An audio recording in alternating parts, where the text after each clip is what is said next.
You have reached the Geek Elite. Good luck.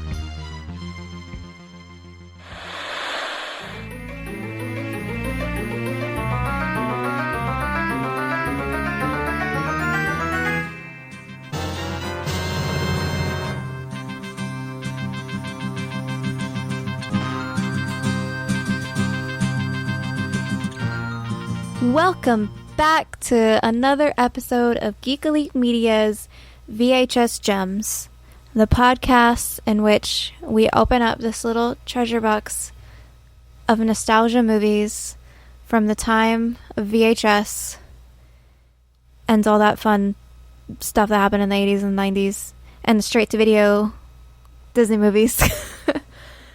We open up that treasure box and we see if the gemstone that's revealed is a movie that we think is still totally awesome as it is, if it's a movie that needs to be redone, or if it's a movie that's just not worth even being considered a gemstone at all, because I'm a writer and I like metaphors, so I went with it. I'm Jessica, and I'm joined with John. Hello. And today we are going to be talking about the movie The Abyss, 1989. John Cameron, The Abyss. James. 2 years in the making. I actually watched the trailer of this one because I was like, I've seen The Abyss because it's oddly one of my mom's favorite movies, but I always only remember 2 scenes from it. And it's the one implosion scene of the bad guy, and then the very last big giant spaceship scene. Those are the 2 scenes I always vividly remember.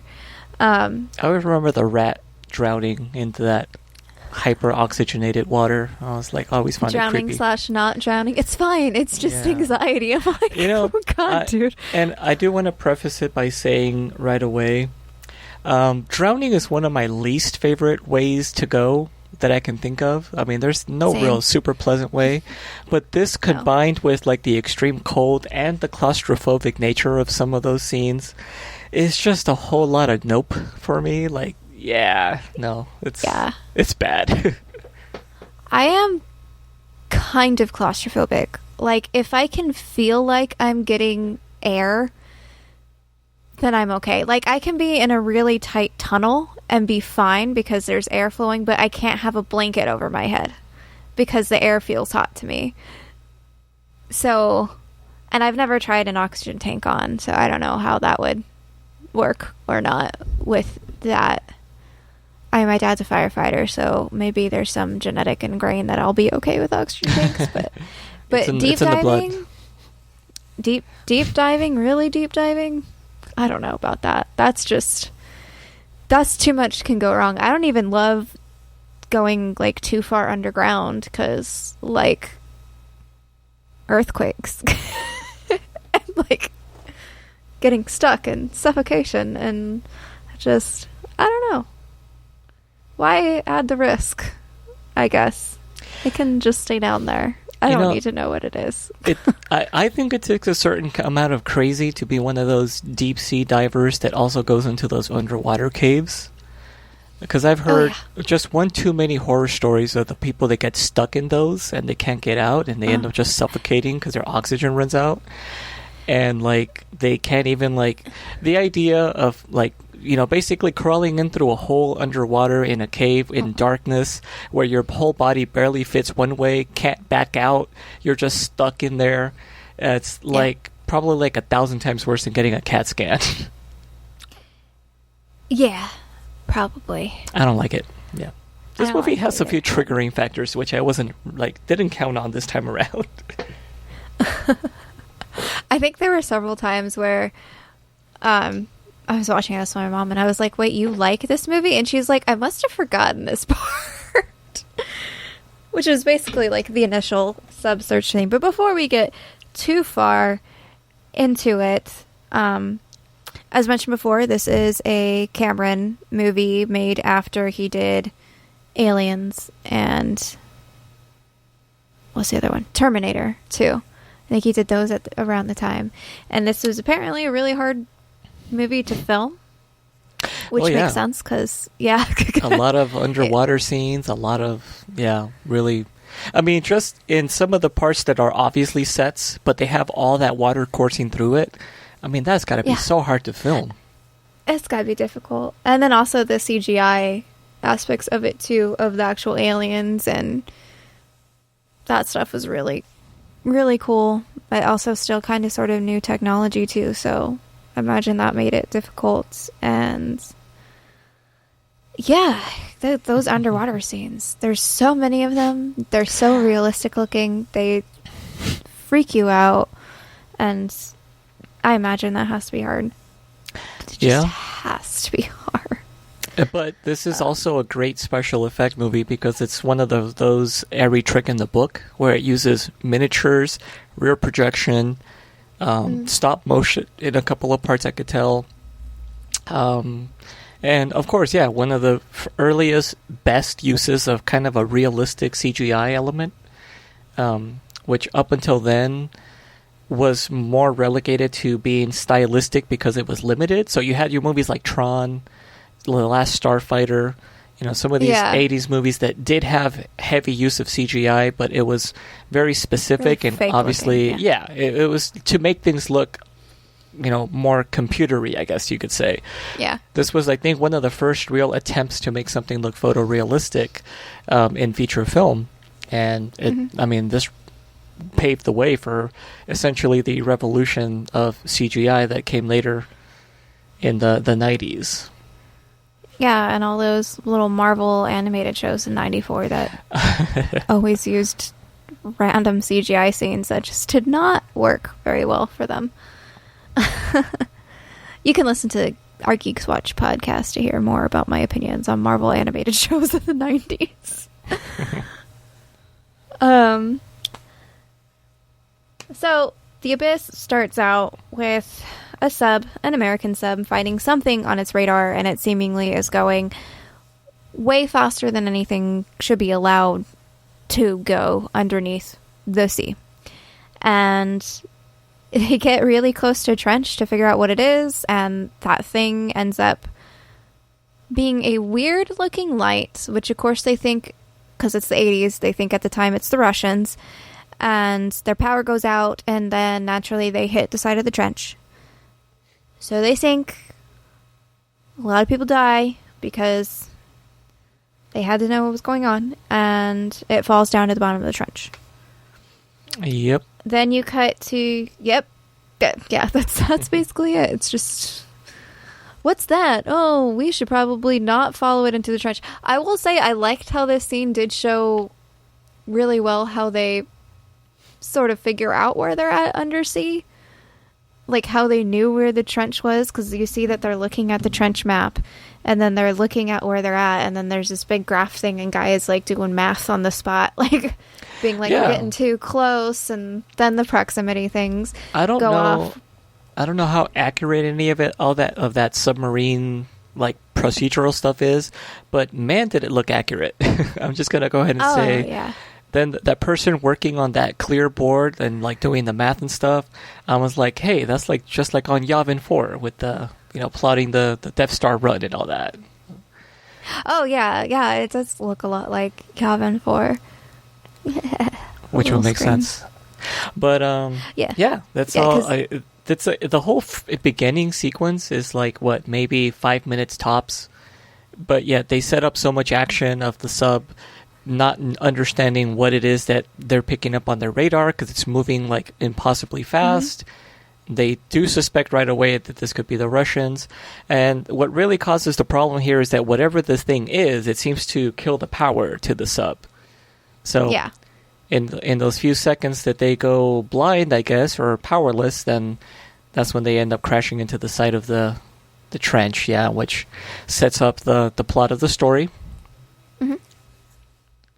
Yep, because after that, Navy helicopters arrive on some kind of civilian ship. You later on find out it's a ship that is over a deep sea oil rig, from what I understood. Yeah, some kind of an underwater drilling platform.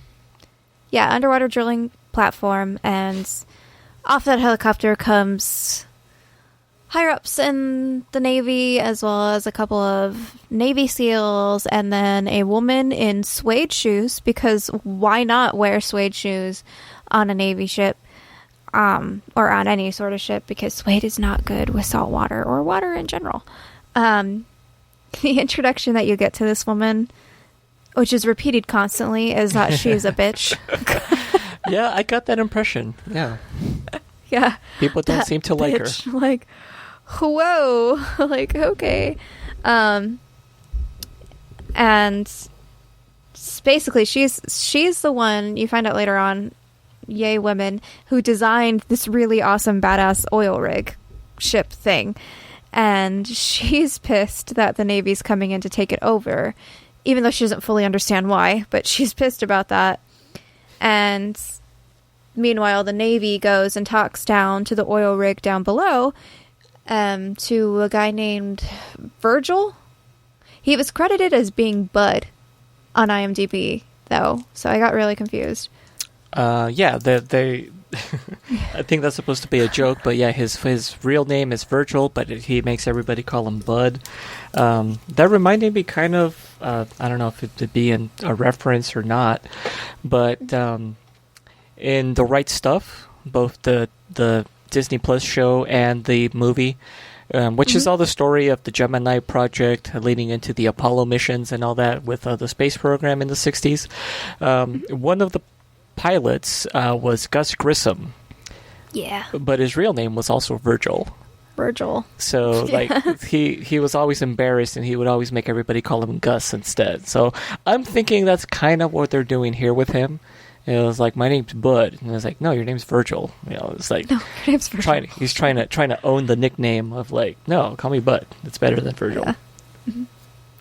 Mm-hmm. You do later on find out that Virgil and Lindsay is her name, the bitch.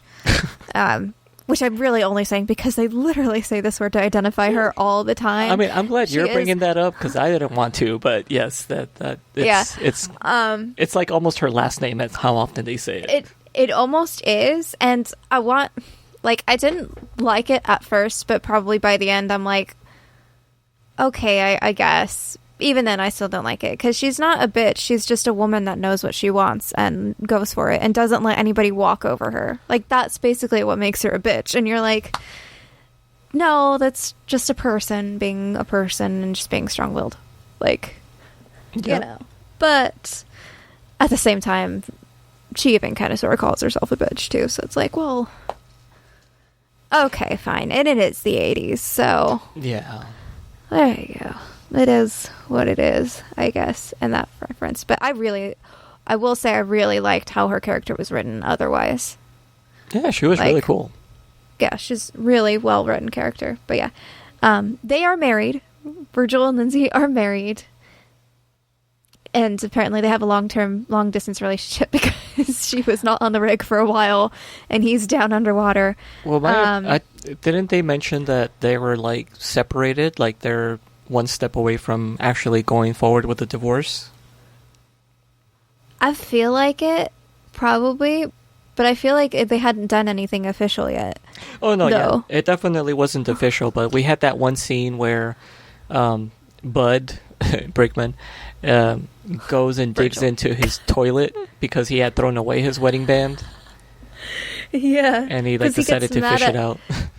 Yeah, well, because which we're kind of jumping ahead there, but basically the Navy tells Virgil over the phone that they lost the sub and they need to recover it because naturally it's a nuclear sub, so you need to recover the nukes.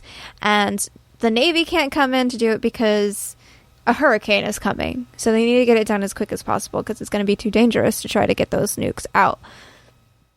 So they're hiring on the crew at 3 times their normal pay bonus to find the Navy sub for them and to help the SEALs get to the Navy sub and to get the nuclear warheads, whatever, accounted for, I guess.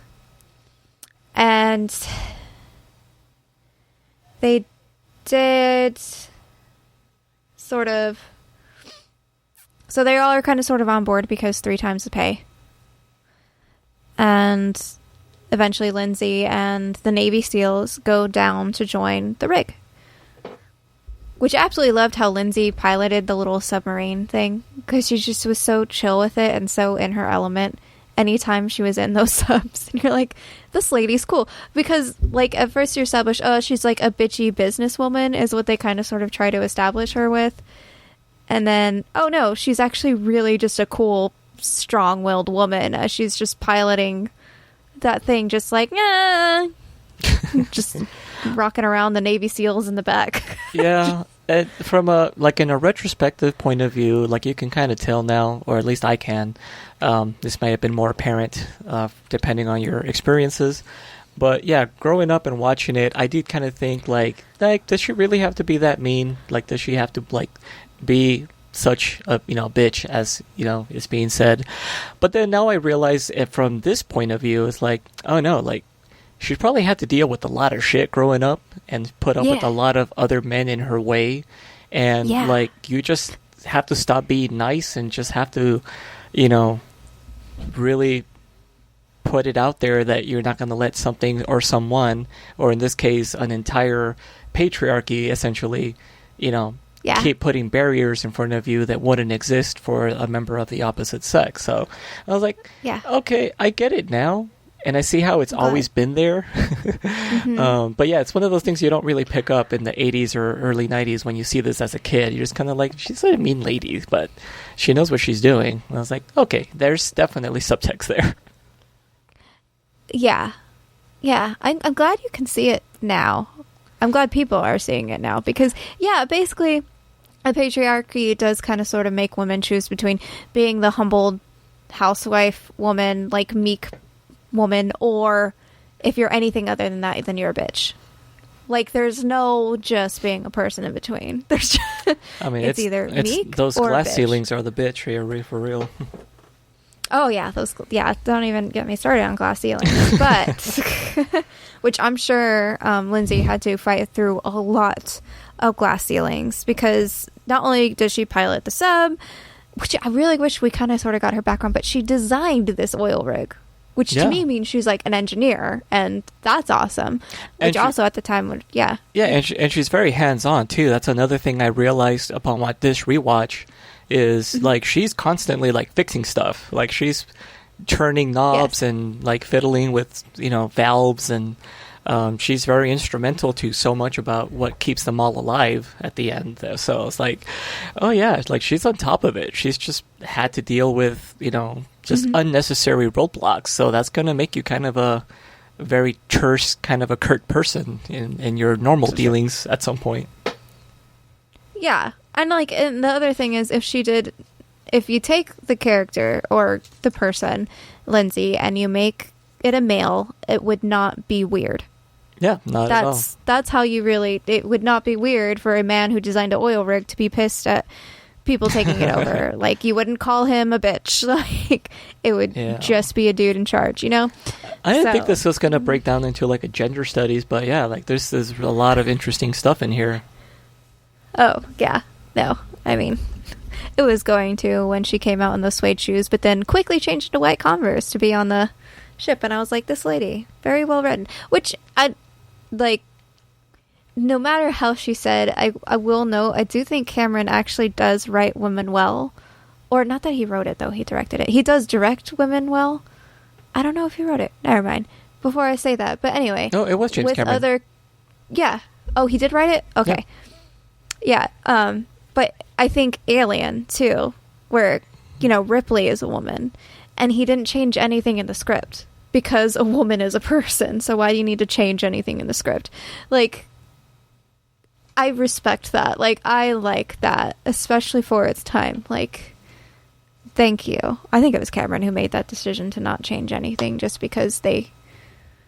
Well, he didn't do the first Alien. That was Ridley Scott, but he did definitely keep that train moving forward with like just making her the badass because Ridley does save everybody. Ridley Scott.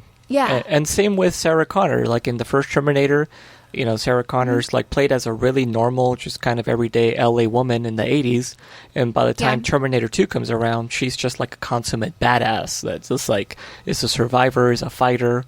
I mean, she's got those guns that were like just like really badass back in the day. And that's after that, I don't know, he's done a few other things that haven't been quite as good. They've been more kind of... Did he do Titanic? He did. See, now, you might think, no, but I actually don't hate not that I remember her name, but the lead female's role. I don't hate how she's written in that one. Was it Rose? Like, she does take charge and goes and tries to save things and, tries to sort of point out people's privilege and shit. Like, she actually... Well, yeah, she's much more progressive than would have been normal at the time. Because she's referencing Freud and talking about art by Picasso and... Like, basically, like, everything that she's talking about is almost, like, from a prescient point of view, because obviously it's written in retrospect. But all the other characters just kind of dismiss her, and I was like, okay. But by the time Avatar rolls around, then the female character is definitely taking a backseat to the male protagonist. But still, of the other female roles in Avatar, they're still fairly well written, though. Oh, yeah. I yes, agree. it's a male protagonist, but the Avatar... girl, she's cool and strong and powerful, but the lead scientist lady, also Sigourney Weaver, who was mine, written really well, like badass scientist woman. And then the Torres, is that the actress's name? Torres, the helicopter flying pilot lady. Michelle Rodriguez. Really pissed that she died. Yes, Michelle. Okay, my bad. I'm sorry. Michelle Rodriguez. I mean, her also name really in the movie well might have been Torres. written. Maybe that's what it is. I don't know. I'm really bad with names. But, still actually fairly well written. It's definitely the point of view of a male. It's definitely narrated by a male, but the female roles in there are written as in women are people. Yep. There we go. And they all pass the, Bechdel test? There we go. Bechdel test. I think Titanic passes it. You know what? Actually, I'm not for sure. But Avatar does. For sure. So, which it's not hard to pass that test. Anyways, on to the Abyss. Ooh, will this one pass it? I think the Abyss does pass it, but barely. Barely. Because all it has to have is two females, which it does. It has Lindsay and it has, forgot her name, the cowboy hat lady. One Night, I think they called her. Yeah, One Night. Lisa. They have to have, they have to have a conversation, which they do. And they have to have a conversation that is not centered around relationships or men, which they do. Because there is a scene in which she tells Lindsay, like, you pilot it, you're better than me. But I think it does pass the Bechdel test. But that submarine is pretty phallic looking. But submarines are phallic looking. Yeah, I guess true. You can't really change its shape. Men designed them. Well, I mean, more like it's streamlined. So it's just, you want streamlined stuff. So this is there true. You go. Phallic looking. There we go. So Lindsay goes down. She's pissed off about the oil, the Navy SEALs being there. As soon as she comes down with a Navy SEAL, she does a speech about look out for the symptoms to blah blah blah. What is it? It is hyper something. The thing that can happen when you don't handle pressure changes really well. Yeah. It's like that's basically what it is. Like an oxygen psychosis or something like that. Yeah. Yeah. Something like that. Hydrogen, oxygen, whatever. And one of the guys is a medic, which he basically like mansplains it to her, and she's like, okay. Like, it's like, yes, the thing I just told you about. Yeah, the thing I just told you about. Thank you. Thank you for listing all the symptoms, because I was about to do that. Naturally, one of the Navy SEALs guys is like, oh, we're gonna be fine, and naturally he's the one that's gonna end up getting that thing.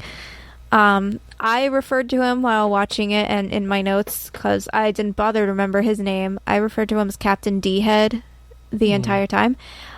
I have to say D-head because I told that to my mother that's what I was calling him, and she said, you can't say that on the podcast. You can only say D-head. I'm like, okay. How about I'll only say D-head.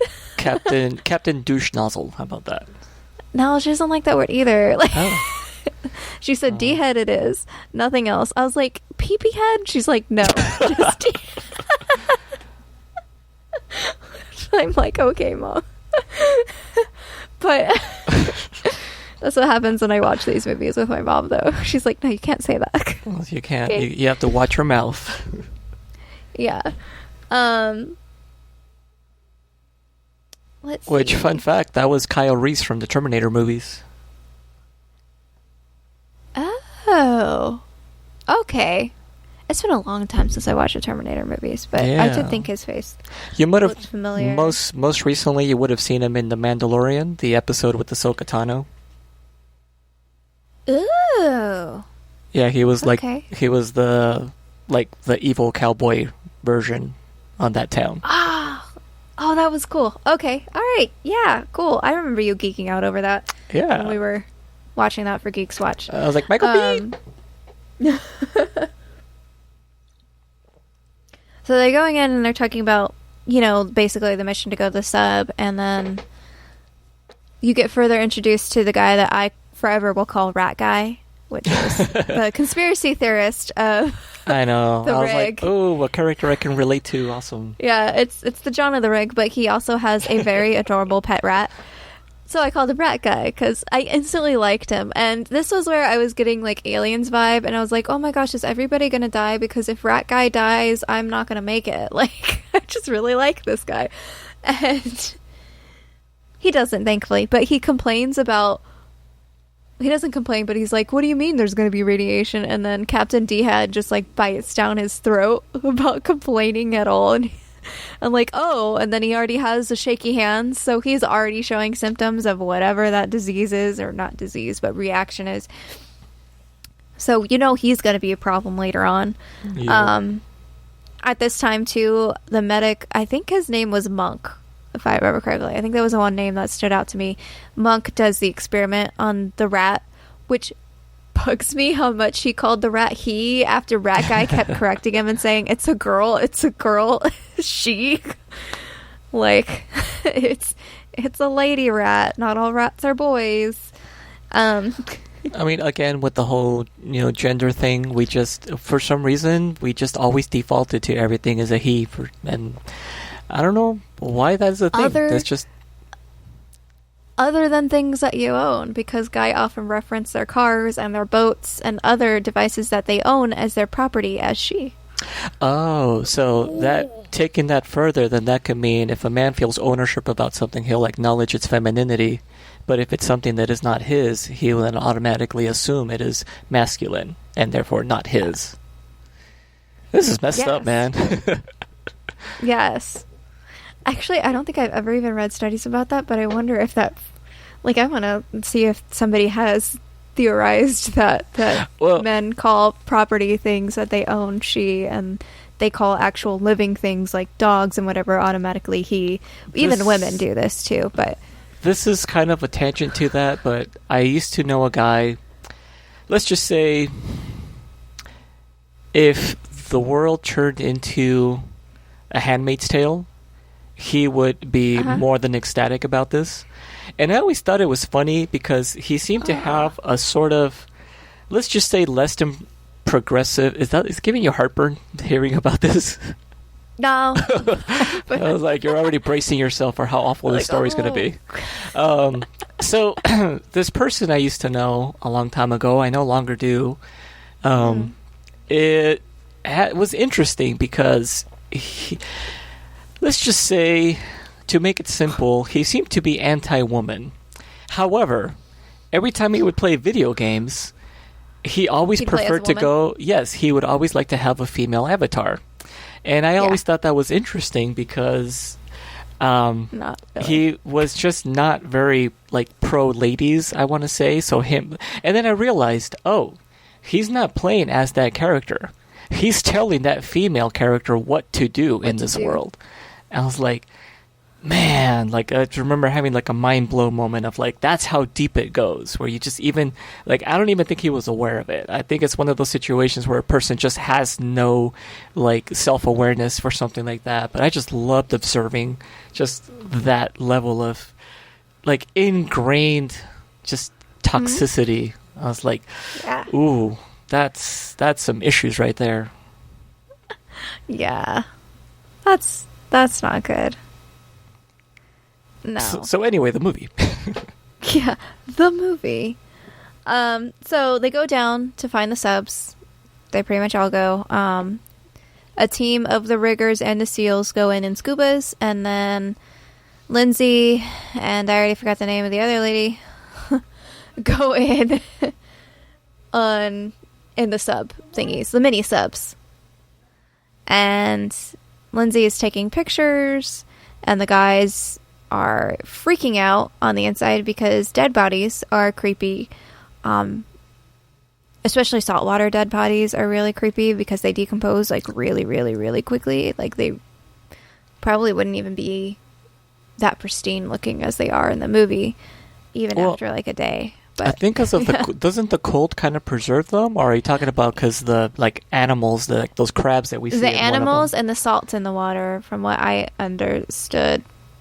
But the cold probably does help diminish it as well. And that was real people pretending to be cadavers in the water, right? Because they didn't look like dummies. It looked like it was people who were holding their breath.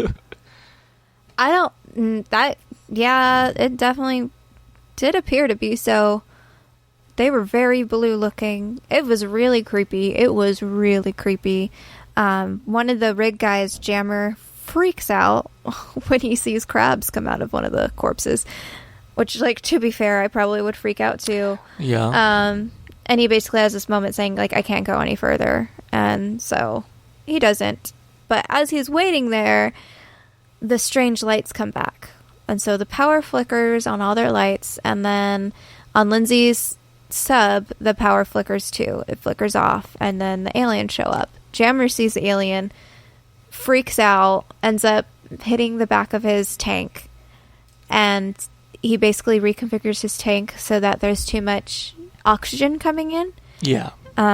Which, yes, is actually bad for you. You can't just have 100% oxygen. But it's a delicate balance. And so they have to fix that. And Lindsay actually sees the alien as well. But she doesn't manage to get a picture of it because her power's out. But she sees, like, the little light thing, and she is instantly fascinated by it. She's not scared. She just thinks it's totally awesome, basically. They, of course, basically abort the mission. They go back up. Jammer is in a coma, and the medic's like, I don't know what to do, but he's in a coma. Yeah, it's like it could be hours, it could be days. Yeah. And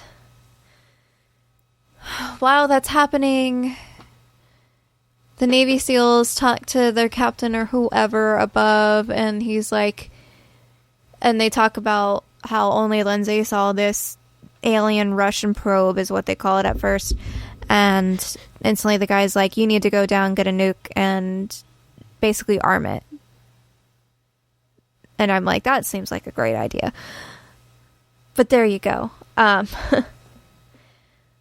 So they just steal one of the subs, which of course it's the sub that they need to detach from the ship above, which is attached to them by a giant cable, so they can communicate to the thing above, and then also other reasons. I'm not for sure. But they need to detach because the hurricane is coming, which is going to make the ship move a lot, which is going to make the cable move a lot, which is going to pull the rig around, which we know because that eventually happens, because as the SEALs are going to get their stupid nuclear warhead, they now don't have time to unhook the cable. So the cable does not get unhooked, unfortunately. And a poor crane guy dies because of the SEALs. Yeah, because of their hubris and their desire to wreak mass destruction. Did we talk about them taking a a warhead back from the sub, and I think also Yeah. some secret documents. Oh yeah. So during all of that, what the Navy SEALs are actually doing, they're taking part of a nuclear warhead, and the secret documents was like how to arm it, basically. So that's why those documents said secret, because it was just how to actually do the thing that they needed to do with a nuclear warhead. And they're going to take it back with basically the intent to arm it and then put it back on the sub so that they can blow up the sub from afar, from what I was understanding. So they take it back to the rig, and then that's when the crew goes and tries to detach it. They can't detach from the cable. The ship is really moving, which, wow, they did such a good job, all the actors on the ship, to show what it's like to be in a storm and how the boat like moves and how you react to it moving. No, it looked really cool. knowing how much a stickler Cameron is for like authenticity, I'm sure that they had that set actually like tilting like that instead of the actors just miming the leaning. Because that looked really like the physics of their movement looked really natural. Yeah, I feel like that though, because these are people that should not have been getting motion sick, but some of them looked like they were like actually getting motion sickness. Because if they actually live on a ship like that, they probably don't get motion sickness that bad. But there were a few people on that set that were like, oh my God. Like, so I had a feeling that they actually were rocking and rolling on some pretty crazy waves. This is definitely one movie I don't always love to watch behind the scenes. I feel like this one I would love watching the behind the scenes for. Oh yeah, to figure out like I think if I remember correctly, I think this was a movie where the guy that plays Virgil, or Bud in this case, and James Cameron actually almost came to blows with each other over like how dangerous it seemed to be sometimes with all that water on the sets, and oh yeah, like I think they actually almost came down to straight up fighting each other. That's awesome. And awesome, I just realized in my little reference earlier to the Right Stuff, Ed Harris, who plays Virgil Bud Brigman, was also in the Right Stuff movie. Yes, he played John Glenn. Oh, Glenn! Every time, Glenn. Yeah, he played John Glenn. Okay. Who back in the day, that was my favorite because that's the one we learned about the most in school. Like, oh, John Glenn was the first human to orbit, or the first American to orbit the Earth. So I was like, oh, well, that one's going to be my hero. And then I found out, oh, but there was another one that went up before him, and then there was another one that did the first spacewalk, and all these other ones. Yeah, so it's pretty. Yeah, they all got to do their first thing. So Shepard, I think was his name, was the first one to launch into space, and then I think Glenn was the one after him. The third one, I think. The third one? Okay. I think the second one was Gus Grissom. That was the one. That's why I remember him. And he was played by the guy from Tremors, who was like the best friend of Kevin Bacon. I can't remember his name off the top of my head right now. Oh, yeah. But he was the one that was famous for blowing the hatch, which sunk the pod, which was like a big ordeal. And again, we're going off topic a little bit there, but going back to this one. So where are we now? That we're trying to recover from almost being sunk by the... Yeah. Yeah, they almost got sunk. The crane falls. It does some damage to the rig, mainly because the rig gets dragged really close to the trench, and then a giant crane falls almost on it, and then it just pulls it even further to the edge of the trench. Thankfully, it doesn't fall on it, but the rig is badly damaged. Water is leaking in some spots. A couple of the crew do die in that situation, and also some people get kind of sort of separated from each other, including crazy Captain D-Head, and one of the Navy SEALs is with the bomb, and then everybody else is in the center hub kind of sort of area. I don't know exactly where they're at during the entire time. Linz goes out to basically fix the outside of the rig, or see exactly what the damage is, and as she does that, her power cuts off, and she sees yet another beautiful light alien. This time, not only does she see the tiny baby one, but she sees a bigger one that floats by her, and she actually reaches out and touches it.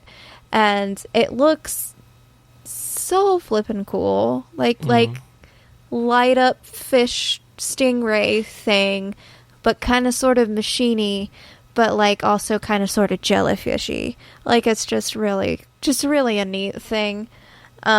She does manage to take a photo this time. Now, granted, it's a photo of, like those typical UFO photos. It's just like a streak of light. Line of light. Yeah, like that's a comet. But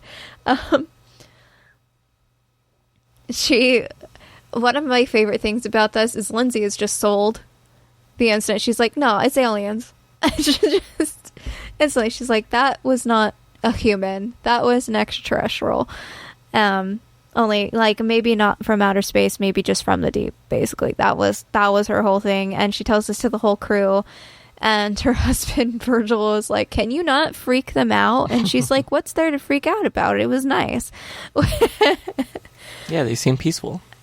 Yeah, they seem peaceful. Which I will note, even the conspiracy guy, he wasn't like totally freaked out. He was like, "Yeah, aliens, duh." Like, he wasn't like super like, "Oh my god, they're gonna kill us." He was like, "This is awesome," conspirity guy. Like, yeah, he was super fixated on like what to call them because of the acronyms that she had come up with. So it was like non-terrestrial intelligence. Yeah, that's what it was. Non-terrestrial intelligent beings at NTBs or something like that. Yeah, and he's like, "Ooh, NTBs, that's better than UFO." Oh, unidentifying floating object, like it still works or something. So this is the point where it basically becomes like a Close Encounters of the Third Kind, but underwater, with how it's been developing so far. And the military, crazy. Well, specifically because of Captain D-Head, who is a lieutenant actually, so we should call him Lieutenant D-Head. He is.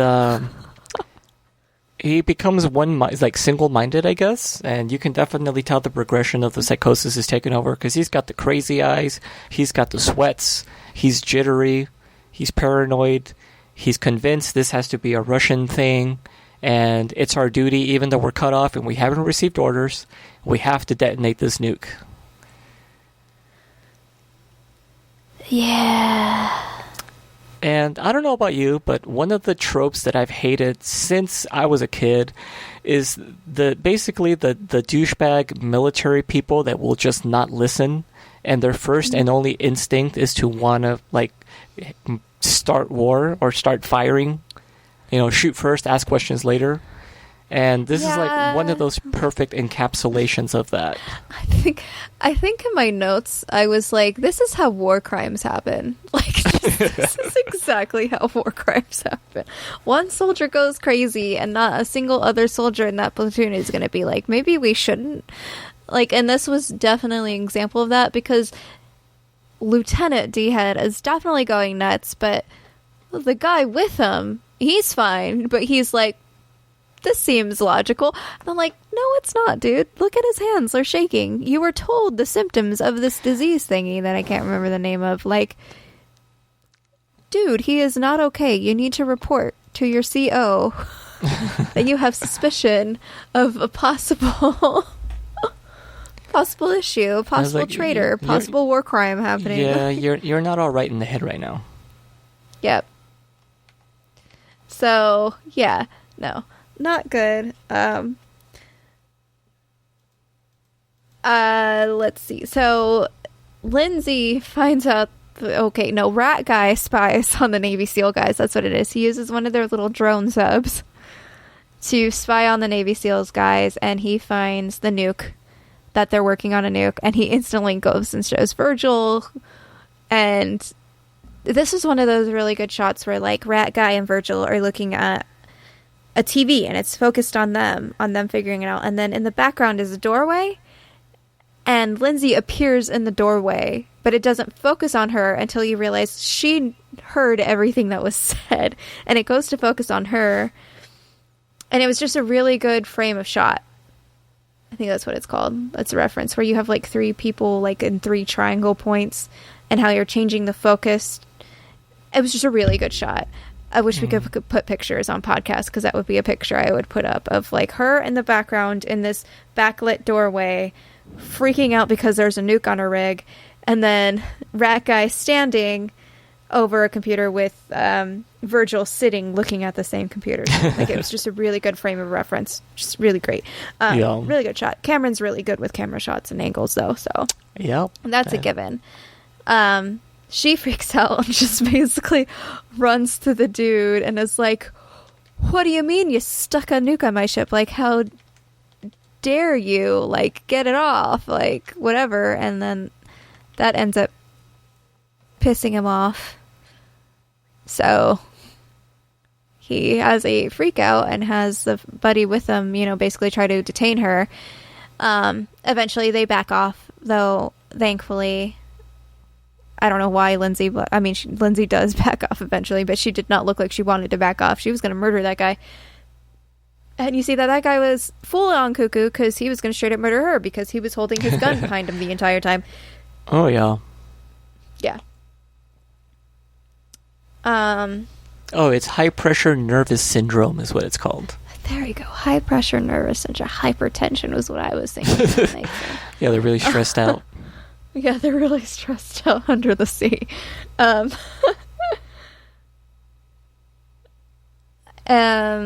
Let's see. What happens then? I need to... Well, we have a little altercation where they're like, "Hey, I want that thing off my ship," and he's like, "Hey, whatever." Yeah. And then everybody's just kind of like beaten and just waiting because they can't do anything because of the storm.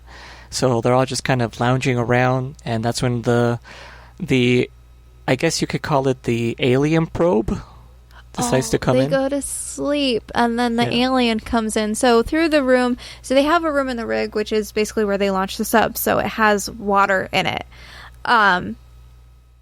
Like, just like a pool of water in it, even though they're fully submerged. It's just like this one room with a pool of water. If you understand how underwater subs work, like, you get it. But so the water just kind of like turns, and this is where the CGI is, where it's just like this moving blob of water, like a line of water, snake of water, I guess would be a way to go. And it snakes its way to the rig crew when they're sleeping, and Lindsay naturally is not sleeping. So she wakes everybody else up, and the water mimics her face and what she does, and then it mimics Virgil's face. And then she sticks her finger in it and tastes it. Yeah, she sticks her finger in it and tastes it, and she realizes it's just seawater.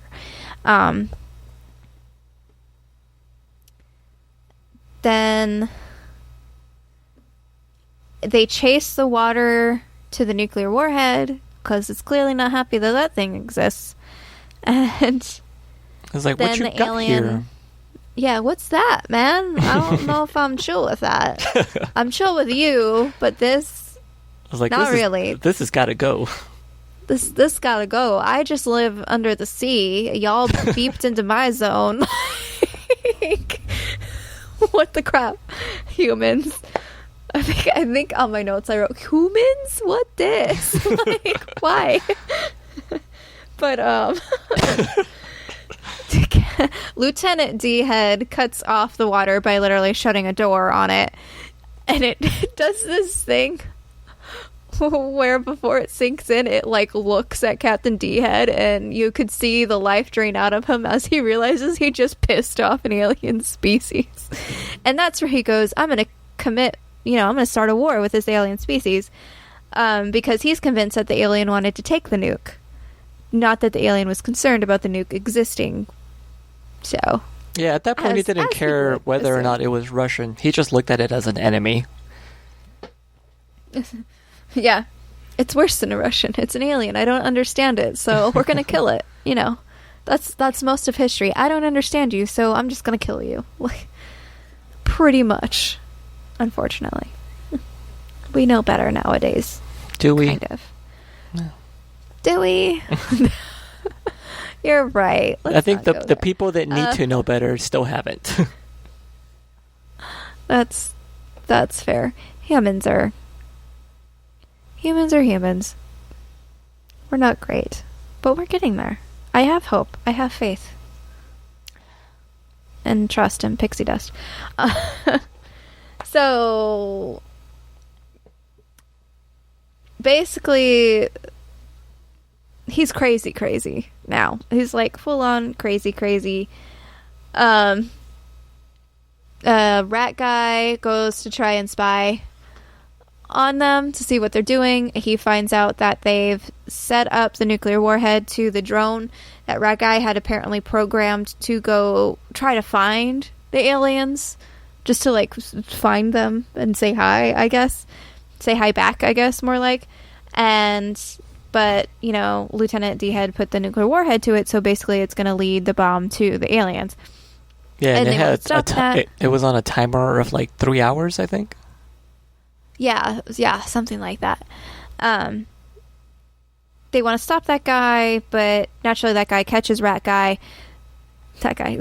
Naturally, Lieutenant D-Head catches rat guy, and he basically tries to put the ship on lockdown. He locks everybody up. He and his friends with, I don't know, an Uzi. I don't know what that gun was, but it looked like kind of like an Uzi to me. Yeah, that was an Uzi. See, I don't think that was Navy regulation weaponry, but okay. I don't know. I mean, I'm not a Cameron. it was definitely a submachine gun, and it had a silencer, which I'm like, at that point, why do you need to like suppress the sound? But you know, yeah, that's what it was. I think it was more just to look cool.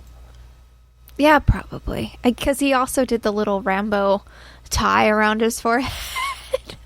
I was like, come on, dude, don't join the crazy. You don't have this thing. Yeah, they just wanted to be heroes no matter the cost. Yeah. So they get locked up while the Navy SEALs are going to go do the thing that they're doing, and they basically, like, trying to follow their lieutenant, kind of sort of realizing he's probably crazy. They should have realized it quicker than that. And then, surprise, Jammer is alive. He pops out of his coma and just decks two Navy SEAL guys that are guarding the door, and he releases all of his friends. So, yay.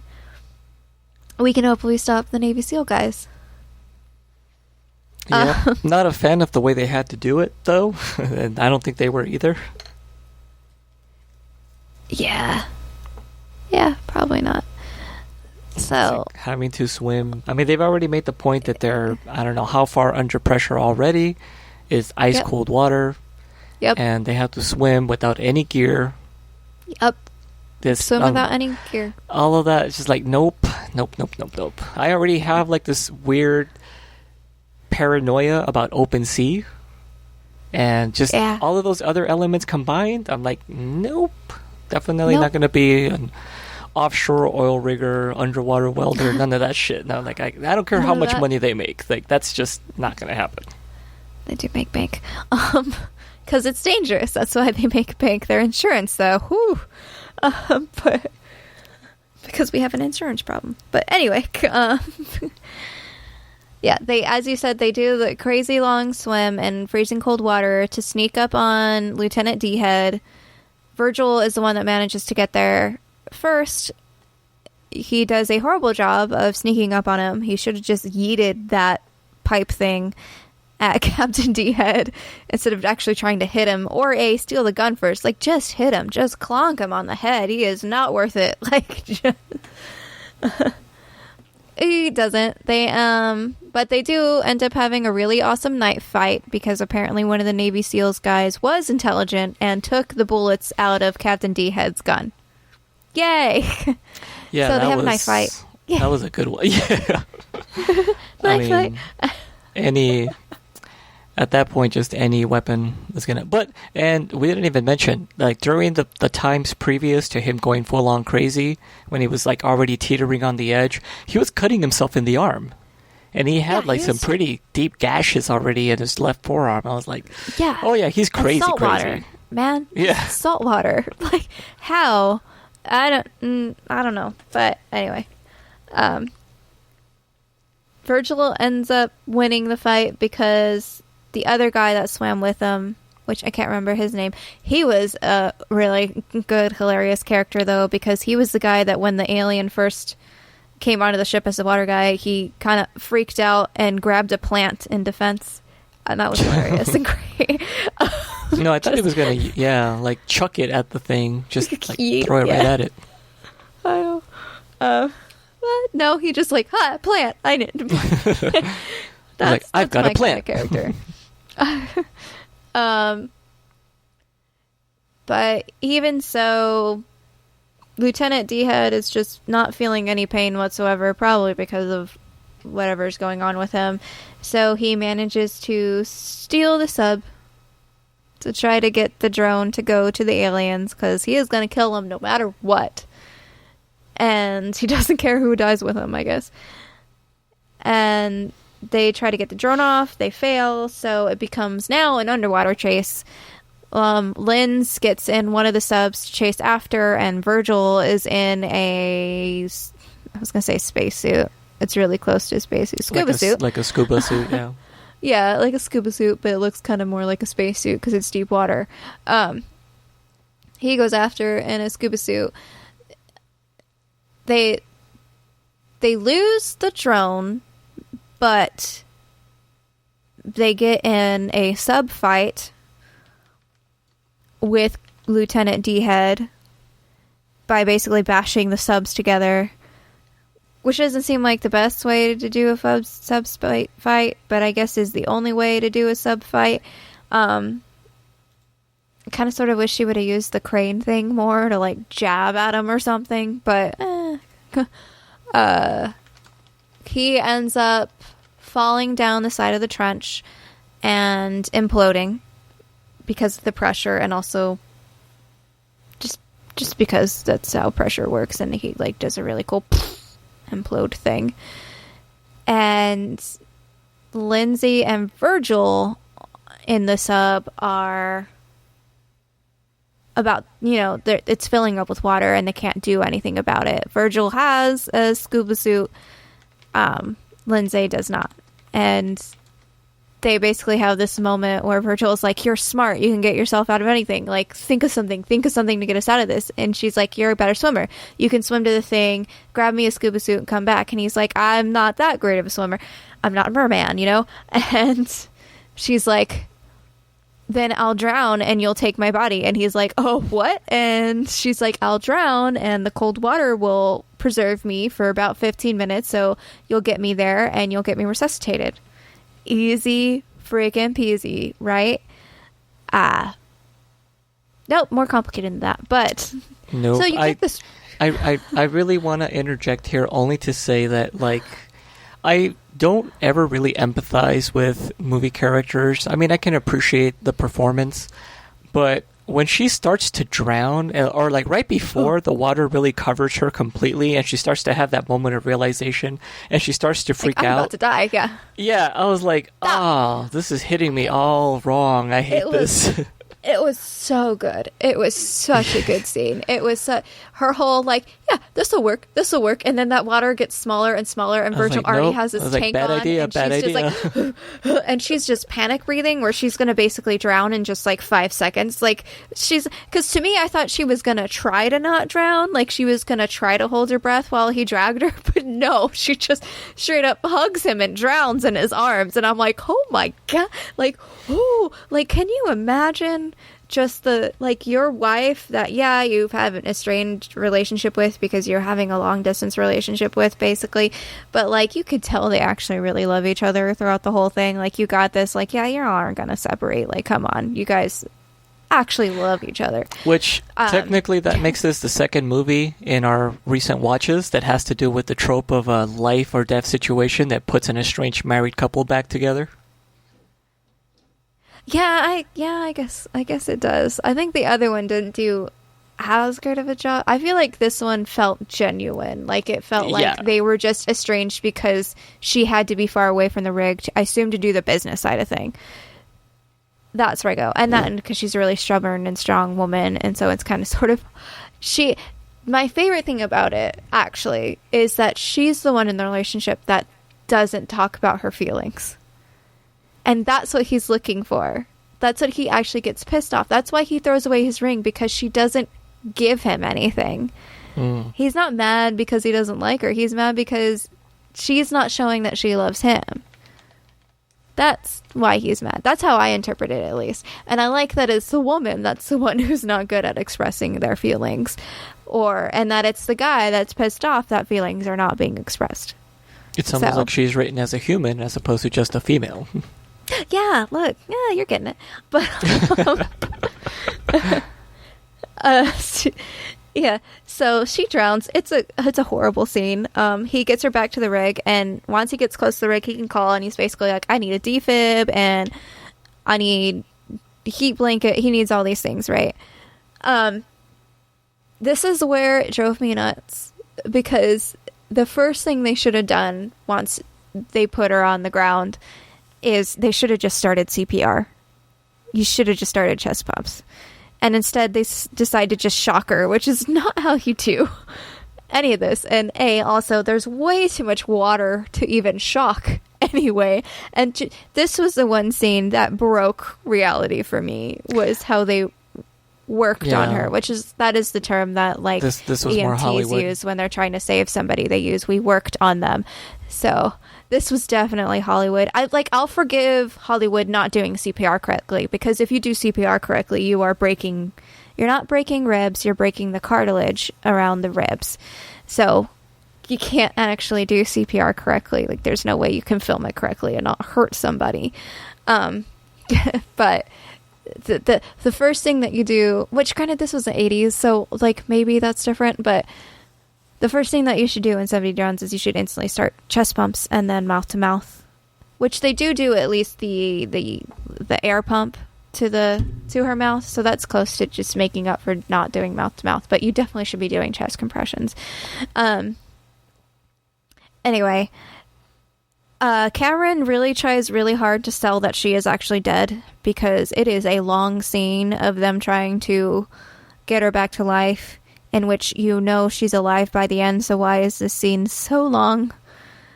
And it's basically just to show the acting of Virgil, the actor who does Virgil, because he actually did really good in this scene too. It gets a little dramatic where he slaps her alive. I was gonna say, yeah, he slapped her back to like resuscitation with that. She also slap. Doesn't come back to life until he calls her a bitch. So, like, no, you're a fighter, you're a bitch, like, get up, kind of thing. And I'm like, well, I mean, and she, what? What'd you call me? Like, no, I mean, yeah, it worked. It worked. She, of course, comes back to life. They warm her up, and they're basically like, well, we still have to go get the bomb because we don't want our new alien friends to get hurt. Well, not only that, but based on where they are, like, wouldn't they have the shockwave would have still like killed everyone on the rig too, I think. Oh yeah, for sure. I think that was the other thing, was like the bomb also would have probably set off the nukes on the submarine as well, even if it wasn't near it. And it's not just like, alien people. All in all, like, yeah, somebody needs to go down there and turn it off. Someone needs to go down there. And of course, the person that gets to go down there after already doing several daring rescue attempts is Virgil. And this is where you get the reason why you had that scene of the rat drowning / not drowning in the liquid, which the liquid is real. That stuff does actually exist. I cannot remember what it's called, and I looked it up that night, so let me see. But there is this liquid that you can breathe called perfluorocarbon, also known as Liquivent or perflubron. There we go, perflubron. And it's basically based off of the idea that when we are in the placenta, we breathe liquid. We're breathing amniotic fluids. I don't know, we're breathing fluid. Yeah, there you go. We're breathing liquid, and so we can breathe liquid. There is something in our lungs that can breathe, and it's this liquid that is oxygenated liquid, and basically it's just you breathing through liquid, pretty much. Naturally, it's really hard to do the adjustment, and it looks like you're gonna drown to people, but you're not drowning. Your body is just adjusting because it's like, this is wrong, but also I'm not dying and I don't know why, so it kind of panics. It doesn't, it doesn't look like it would feel good. Yeah. I would like to know that this stuff is real, but it's not really used that much because it's still kind of sort of in like an experimental. They haven't really like perfected how to use it in ways, but they have used it for situations in like deep sea diving, it looked like, and stuff like this, I guess. Basically the reason why he has to do it instead of doing the normal scuba suit is because the pressure he's going to feel, he's basically not going to survive the pressure. His equipment will implode on him and then he will implode. But if he is in liquid, then it won't. I don't know if that's legit science or not, but that's basically the reason why they have to do it. Yeah, I would imagine that if like the pressure is somewhat regulated to the outside, then it would last a little bit longer anyway, because we do see that the drone that they're using to kind of help lead the way at some point does get like crushed as well. Yeah, so Virgil goes down with weights. He is using one of the drones to go down to basically lead him to the other drone that has the nuke on it. That does implode. Virgil does manage to not implode, but he does get the pressure blah blah blahs. Yeah, he starts to have shaky hands. He's like not able to type correctly. He's kind of hallucinating here and there. Which is the only way he can communicate is by typing on this keyboard on his wrist, because you can breathe the liquid, you can't talk through it. You don't just become a mermaid. Like, yeah, it won't let you. It said it won't let air pass through your larynx, so that you won't make sound. Yeah, that's how they explained it. He goes stir crazy. This is where Linz is talking to him and through like a microphone speaker thing, and I just really liked how they were like, Linz, talk to him. He's starting to hallucinate. You might want to, get him back on track. And she's like, hey, you're like this many fathoms deep. And they're like, no, Linz, like talk to the man you love like you love him. Like the guy that straight up beat you to life. Like, and in the good manner that you beat you back to life, slap you back to life and, do the CPR thing. Yeah, just talk to him like you love him. And she basically does confess her feelings, and she does confess. She's like, I know I'm bad at talking about my feelings and like whatever. She does it a lot more poetically than I'm saying it right now, but I didn't memorize the script, unfortunately. But he eventually gets down to where the bomb is, and all of a sudden he's perfectly fine. Which you kind of I feel like you kind of realize later on why he's perfectly fine. It's not really that he adjusted. I feel like the aliens that were in the area helped him out. Like, just being closer to them made the depth problem not an issue, was my interpretation of why all of a sudden he can work everything. He's like, I'm fine. There's a light. We're good. Let's go ahead and disable this nuke. Yeah, I think that's and valid. They do. Yeah. And they do. He disables the nuke. Monk tells him what to do overhead. And of course, there's this moment where there's two wires. And he's like, you need to cut the blue wire with the white stripe, not the red wire with the white stripe, or whatever color it was. But because of the lighting, the wires look exactly the same color. Yeah. So you have is he going to cut this one? And he doesn't cut that one, but he cuts the other one, and that ended up being the right one, and yay. No, but they did it with such an intense, like, fake out, though. Because, like, he's right about to cut the wire. And he was like, no, not that one. And he cuts the other one. And it was like, whoa, he was that close to just blowing his ass up. I know, right? It was, like, right there. Oh, yeah. He cuts the right wire, but he basically tells them he only has 5 minutes worth of oxygen in his breathable liquid left. To which Lindsay's like, no, you drop those whites and you come back up. And he basically gives a heartfelt message telling her not to cry. He loves her. He knew this was a one-way ticket, but somebody had to do it, kind of thing. Being the self-sacrificing person that he is. And it's all great and everything. No, it's not great. I was devastated. I was like, no, man, you can't do this. Thank goodness they're aliens. And I was like, where are those aliens, though? Those aliens need to come. And sure enough, one of the aliens comes. It looks like a manatee version of the alien from Independence Day. Yeah? Outside of the exosuit? Yeah, the alien outside the exosuit. So when you see the aliens like on the ship when they're hacking into the computer somehow, Yeah. on Independence Day, like how that alien is, but surrounded by really awesome bright light.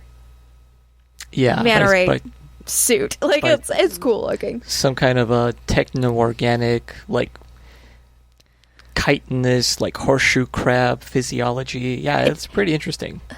The laser effects out of Rave. Just I can, like just- I can't imagine, because I didn't watch this in theaters growing up. I saw it when it was playing on TV. So I usually would watch the edited for TV version. So it did cut out a few parts here and there. Yeah. But yeah, like I can't imagine what this must have looked like to an audience in 1989, the same year that Batman the movie came out, and Indiana Jones and the Last Crusade. I mean, that was a really hot year for movies, and what this must have looked like on the big screen, I would imagine people weren't ready for it. To see just like that crazy level of like high color and alien design for those creatures must have been like pretty awesome, pretty mind blowing. Yeah, it's pretty cool. Oh, excuse me. The alien takes Virgil and just takes him to the ship. This really giant ship that you later on finds out looks like a big sand dollar. He takes him in, plops him on the ground, leaves, and then the water from that room swoops away. It parts like the Red River. Yeah, parts. Yeah, Red Sea, man, Red Sea. Oh, the Red Sea. Ugh. Isn't there a river in there too somewhere? I mean, there's the Nile River over by Cairo, which is kind of near.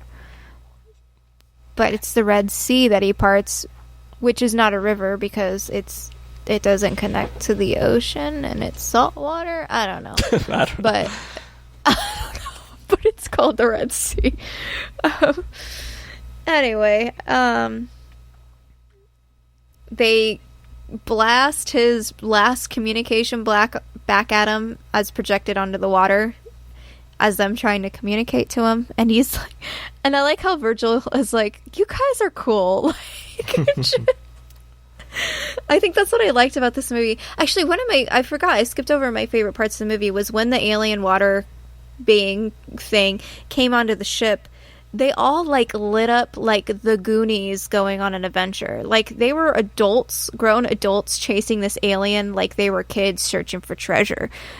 Like it was just such a refreshing kind of sort of these adults acting like kids was just adorable. Like it was just a fun scene. Like they looked so jubilous, and then Virgil kind of sort of gets that like this is cool because he's actually seeing like several of the aliens and they all look like these crazy awesome light up jellyfish manta ray creatures, and he's like, this is cool, like this is really cool, and you guys are nice. Like we don't deserve you.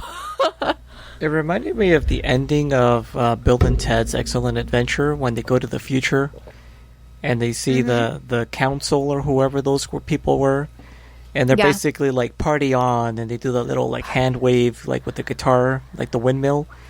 And I was like, I feel like those guys are telling Ed Harris or Virgil in this one, I feel like they're telling him party on through the water. Party on, man. We like you. Thank you for, not blowing us up. Thank you for preventing it. We know that was hard to do. We watched the entire time. Yeah. We had our eye on you. I feel like they could have done it probably. Like they probably could have. I mean, and to be fair, kind of stepping back a sec for that, for one of the most complex and powerful pieces of technology that like the American government has ever created, it is apparently very simple to just like open and deactivate. I mean, as long as you can tell the color of the wires. I guess so. I don't think Cameron was actually given access to the actual secret files that actually tells you how to. Yeah. Okay. So this was the movie version. In like reality, it's the movie probably version. there's probably 3 wires in real life, and they had to like condense it to 2 for like movie sake. Yeah. What is it? I feel like the last Mission Impossible had them, not detonating a bomb, had them disarming a bomb, and it was like 50 steps, and they all had to do it at the exact same time, and 3 different areas. That one was complicated. That one seems more realistic. I would imagine. But then again, this is the U.S. military we're talking about, so... Well, I mean, you could just take the nuclear stuff out of it, too, like they do in 007, The World Is Not Enough. They just take the plutonium out of the bomb. So that way when the thing explodes, it's not a nuclear explosion, it's just an explosion. Okay. Yeah, you could also do that. But that's complicated because if you touch that thing to anything, then it could possibly explode on its own, and then you have nuclear blast. And also radiation is scary, and you can't see radiation, and radiation is scary. You know what? Kind of tangential yes. to this, because that's what I like to do here. There's another 80s movie. I don't know if it's quite VHS Gems level quality, but there's a John Cusack movie from the late 80s called Fat Man and Little Boy. And it's all about the Manhattan Project. It's a fantastic movie because it's sort of a fictionalized account of the Manhattan Project. But I think we could count it because this is not a VHS Gems movie. This is a golden movie. This is a golden age movie. This is a great movie. And I kind of sort of intentionally did that because I know, and I feel like when Mitch did this VHS Gems back when he first started I don't know if it was when he first started Geekly, but I don't know, 5 years ago, there is one season of VHS Gems that Mitch did with Chris and Angela. They were definitely watching the movies that nobody remembers and nobody needs, like Mac and Me was on their list. Yeah. But I do want to explore also the really good movies that people might not know about the 80s, and even the good movies that people do know. Like, I think people do know The Abyss. I don't think a lot of people have watched The Abyss, though. I would agree. I don't think I could carry a conversation about anyone I know about The Abyss. Yeah. It was like, hey, remember The Abyss? They'd be like, the water movie? Like, that might be all they can tell me. Yeah. Which... Before yesterday, I would have been like, yeah, that movie with the pink alien ship light thing, that would have been which what I would have said. By the way, that also sends me on another tangent. I think that was a Covenant ship, to be honest, from Halo. That color scheme and the shape of the hallways, up until oh my god! It is. It's exactly the same like layout that you would have, especially in like some of the Versus maps that take place on Covenant ships. It's exactly the same kind of curves on the walls with the little embellishments. I was like, weird, like gravity lift thing. Yeah, exactly. And just nothing makes sense. I wonder if they did design it off of the ship in Abyss though, because it is such a cool looking thing. Yeah. Anyways, it's a cool design. Yeah. To get back to the movie, the ship talks to him, and then you get back to the ship above, like the actual ship on top of the sea, not the rig, and they're trying to get in contact with the rig, and they can't, and the hurricane's gone, yay! And then Virgil calls in on his little type board thing. He basically calls him and said, Virgil is here. I call it a power glove because that's what it reminds me of. Yeah, on his little power glove. He says, Virgil's here and I've got friends. And basically what happens is the alien ship comes up from above and this glorious looking light up spaceship scoops up the oil rig somehow. Yeah, because the oil rig was on the edge of like a chasm. And this thing, the ship was rising up from the other end of the chasm, like from the downside. So somehow, off camera, it pulled it in. Yeah, it had to throw like a winch on it and like pull it in. They don't explain that part. We're just accepting it. Just accept it. It's aliens. You don't need to know everything. It does that. It picks up the rig, and then it picks up the ship, and then it picks up several Navy ships, and it looks like a big, giant sand dollar. We find out. Well, we don't know yet, but I'll get to why there's so many military ships there. Oh, yeah. Well, because during all of thisness, I forgot, they also listened to a news clip in which basically it's another Cuban Missile Crisis because Russia's like, we didn't kill that Navy ship. And the Navy's like, then who did? And yeah, we're like on the verge of World War III, basically.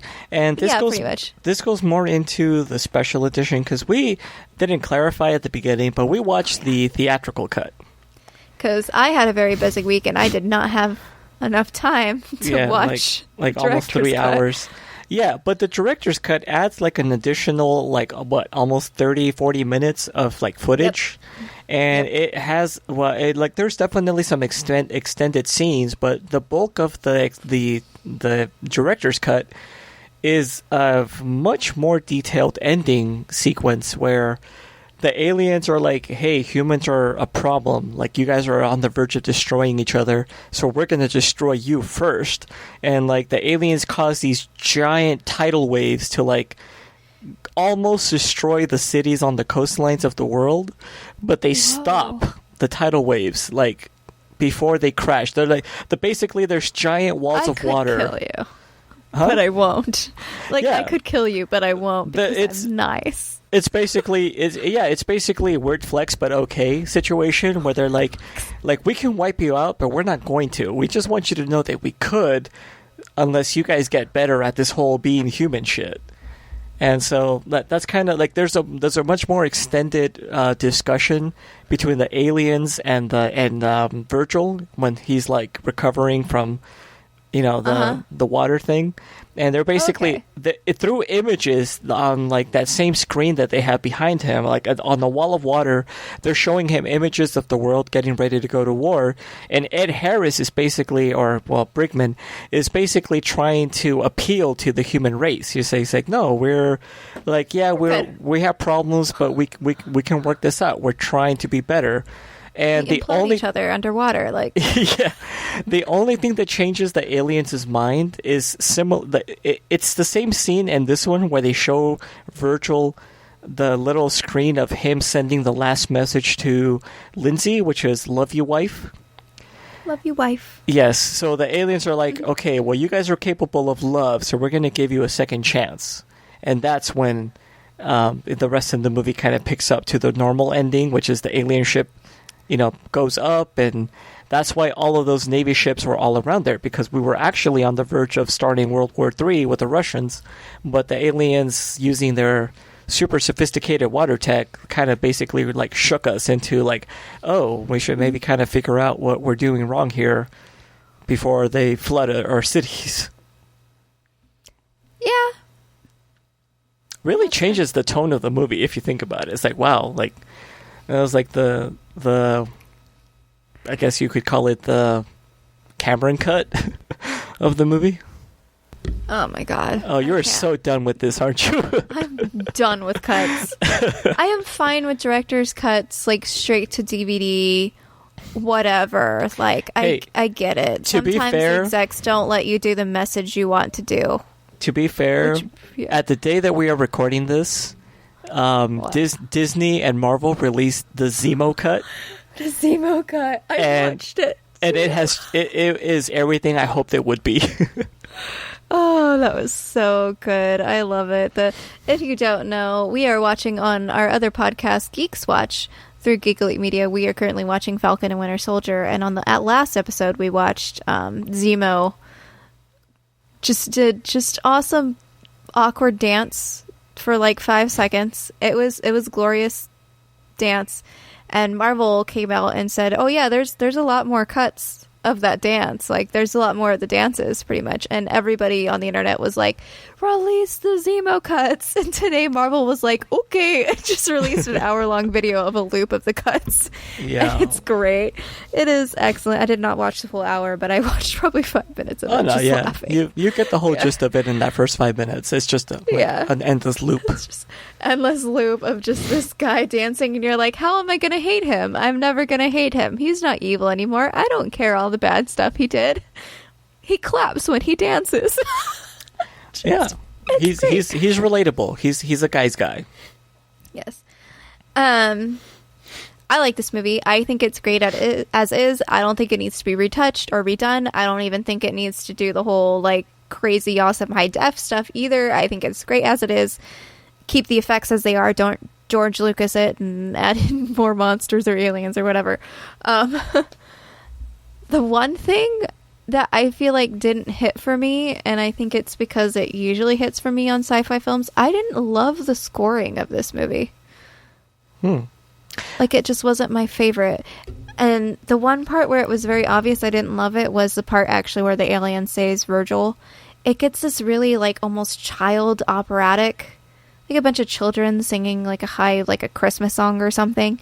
Okay. And because the alien looks so angelic, like, to me it's too much on the nose as a reference to like faith in angels and stuff, which might be the intention. It's just not an intention I liked or appreciated. And I just wanted the score to be a little bit different there. But not that I know what I would want it to be, because I'm not a composer. I just really love music. But and that's interesting, because the composer was Alan Silvestri. He's done a lot of stuff. I know. And I've liked some of his stuff, but that particular scene just did not hit for me. I didn't feel like... No, yeah. I agree with you, though. I felt like that scene with him floating towards the alien ship with the other alien, like, it was trying to do like a Tim Burton-y, Danny Elfman kind of thing.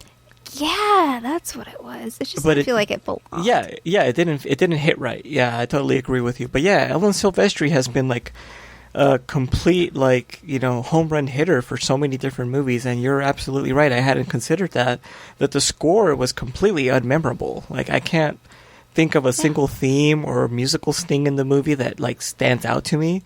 And yet he's the guy who's done music for things like Forrest Gump, Captain America, The Avengers, Polar Express. I mean, this dude, he did Ready Player One recently. Like, this guy, he did Back to the Future. He was like the guy who did the music for that. Like, I mean, looking at this guy's IMDb page, it's like, okay, name a favorite movie. It's on here. Like, there's something he's done that you're like, that you love. But yeah, this one was kind of just like, he just phoned it in. Yeah. And I don't want to blame him for that. It could be that's what he did, what he was supposed to do. That's what Cameron was looking for or something. Because Cameron really did make them seem like they were angels. So, yeah. Maybe that is what, he was just doing his job, But yeah, it's just like, that was it. But I feel like that's the only score piece I remember at all, though, is that one piece. Yeah, I would agree. I don't remember. It's a lot, because a lot of the tension building is used with, I think, silence. Because and that could be it too. So some people think that that if you can remember, if you think about a movie's score, then it failed at its job, because some people have the mentality that it's supposed to blend in and you're not supposed to think about it. It's just supposed to kind of be in the background. Yeah.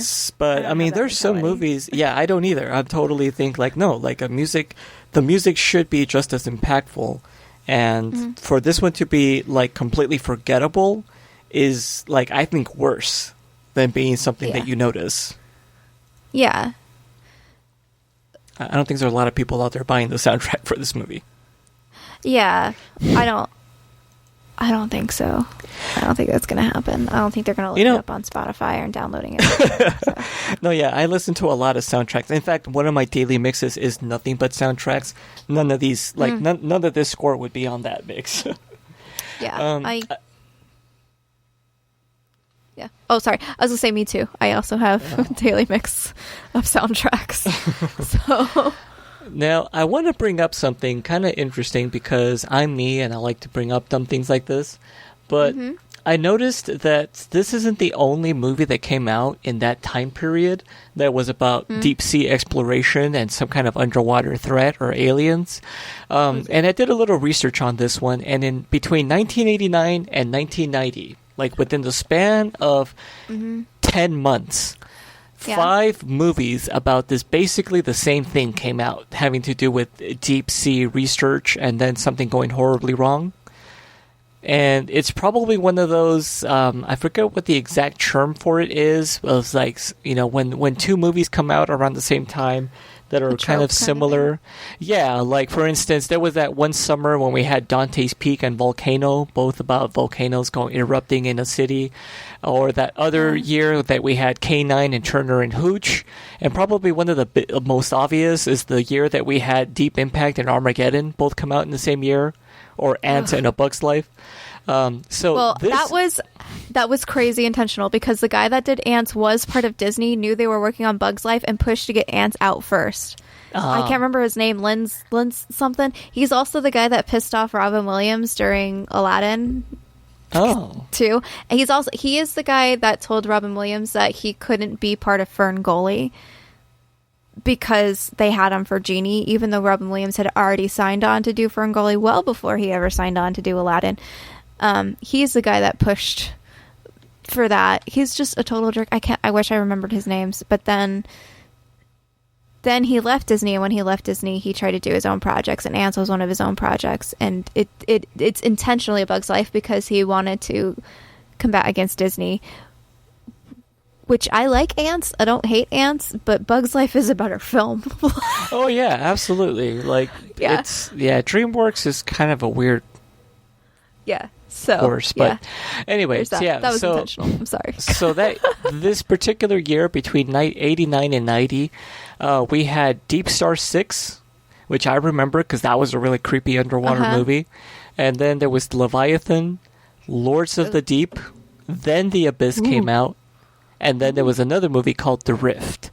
So I was like, okay, so rather than having just the usual, 2 movies, as was common for this idea, because sometimes studio executives get wind of another studio working on a certain type of movie, and they try to one-up it and usually come out with their movie first, which is why the first movie that comes out usually seems to be inferior because they rush it. But this one you had 5 movies all coming out within the span of 10 months, which they were all very, very similar in style. In fact, I think I remember Deep Star 6 more because it was more of a horror movie than The Abyss, because The Abyss was more of like aliens can be our friends, but like humanity needs to learn to like not fight with each other. So it had a little bit more of an after-school special feel to it. And there hasn't really been any good underwater movies in a very long time, but not too long ago, Kristen Stewart came out with a movie called Underwater. And that one is basically kind of another, people working in an underwater facility, something bad happens, and, they have to fight for their survival. I think the last one I can think of before this was Sphere, which was adapted from a Michael Crichton book. It had Queen Latifah, Samuel L. Jackson, and Dustin Hoffman in it. It wasn't good. It was not a good movie. I think Sharon Stone was also in it. Okay. What? Okay. I like Michael Crichton. Michael Crichton did Jurassic Park. He created the idea for ER. He did Westworld. But Sphere, I think it was just always written poorly and we just didn't realize it, or the person that directed the movie didn't do a very good job of it. Because Sphere, I will go on record as saying it's a really, really bad movie. It's just really, really poorly directed. Wow. Well, there's that. It's not that weird for trends to happen like that. I feel like this trend could have been because also at the time we were doing a lot of underwater exploration. So it probably would be something that people were thinking about. And when you see real science happening, you're like, how can I make sci-fi out of that? So the studios do that. The main thing why I say that is because that was also big in 1950s sci-fi films, which was when we were all really worried about nuclear power and we didn't know a lot about it. So that was where you got films like I was going to say like Godzilla, but I mean, even any, like the giant ant film or the giant woman, because it was like nuclear power, turn them giant. Nuclear power, turn this innocent creature into horror fest. And then also the space race was happening too. So we got a lot of sci-fi films later on about aliens from space because we were starting to think maybe we're not the only ones out there, or aliens living on the moon. So like sometimes it's a trend because it's already being talked about, and that's kind of sort of how inspiration works, is you're inspired by real world things. Also, sometimes it's a trend just because it's a random trend. Like right now we're going through the trend of time loops. So, which I was surprised you did not mention because we have watched some of the time loops. No, I posted in our group chat a video about somebody explaining time loop phenomena. Yeah, that was you who posted that.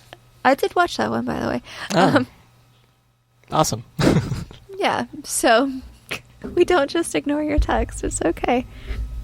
Well, that makes one of you. There's still 4 other people. Or three other people. That's true.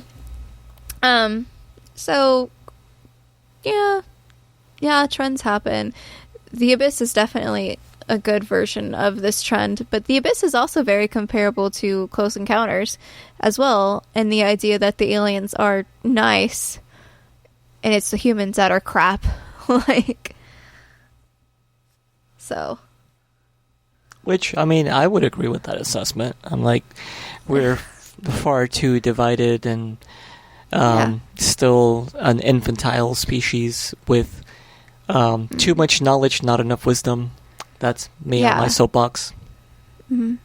Yeah, that's true. And this is all lying on the fact that in order for aliens to have this technology, they have to be more advanced than we are. So, of course, they have to be smarter. And so, of course, they have to be that ideal version of what we want to be, which is better. So, I mean, I assume that's where this thought comes from, that we want humans to be better, and that's why the aliens are better. Because this is also from, not War of the Worlds, The Day the Earth Stood Still.